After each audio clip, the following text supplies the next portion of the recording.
The tweet that built a brand.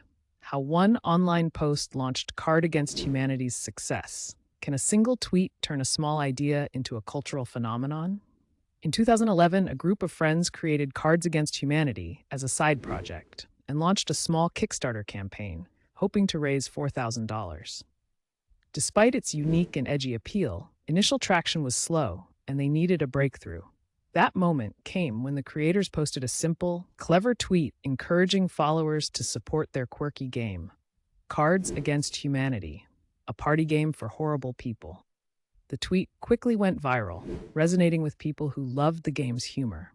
The Kickstarter exploded, raising over $15,000, more than 3 times their goal, and propelling the game into an online sensation.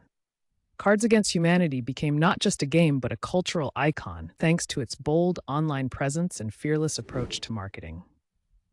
This story is a powerful reminder of the impact of a single online moment. Sometimes, one post is all you need to take your idea from a side hustle to a massive success. Follow us for more inspiring business stories that show you the power of taking chances and connecting with your audience.